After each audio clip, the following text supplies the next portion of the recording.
बिस्मिल्लाहिर्रहमानिर्रहीम। अस्सलामुअलैकुम दोस्तों, क्या हाल चाल हैं। मैं उम्मीद करता हूं कि मेरे तमाम दोस्त खैरियत से होंगे।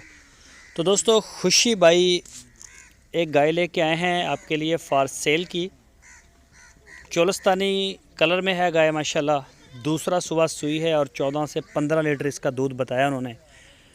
तो कोई भी दोस्त अगर ख़रीदना चाहे तो खुशी भाई के साथ आप रब्ता कर सकते हैं। मौके पे जाके चेक करें।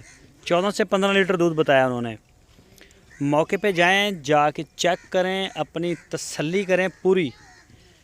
थान, चड्डा, बच्चा, दूध, जो चीज़ वो आपको बता रहे हैं, जो भी आपकी डील हो रही है उसको देख लें। मौके की गारंटी है, बाद की कोई गारंटी नहीं। जानदार चीज़ है, बाद की कोई गारंटी नहीं।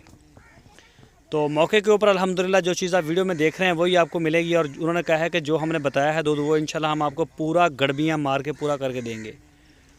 दूसरा सुबह सुई है, पीछे इसके बछड़ा है, चोलस्तानी ब्रीड है। इसके अलावा उनके डेरे पे और भी काफ़ी गाय माशाल्लाह खड़ी होती हैं, Cholistani breed, Sahiwal breed, cross breed.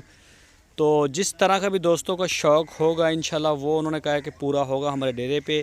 आप जानवर पसंद करें, पूरे पाकिस्तान में कार्गो होम डिलीवरी की सहूलत हमारे पास मौजूद है। जहां आप चाहेंगे इंशाल्लाह आपको डिलीवरी इसकी मिलेगी। तो ये जी आपके सामने है माशाल्लाह जानवर, आप चेक कर सकते हैं, देख सकते हैं। खूबसूरत है जानवर। थन चड्डे की गाय बड़ी अच्छी नज़र आ रही है। तो इसके अलावा और भी हैं, सस्ती भी होती हैं, महंगी भी होती हैं। लोकेशन है इनकी हरुणाबाद सिटी, ज़िला बहावलनगर, और कार्गो की सहूलत मौजूद है, वो टेंशन आपको नहीं लेनी। तो रब्ता करें, आपकी स्क्रीन के ऊपर उनके व्हाट्सअप के नंबर हैं, इन्हीं नंबरों के ऊपर आप उनको कॉल और व्हाट्सअप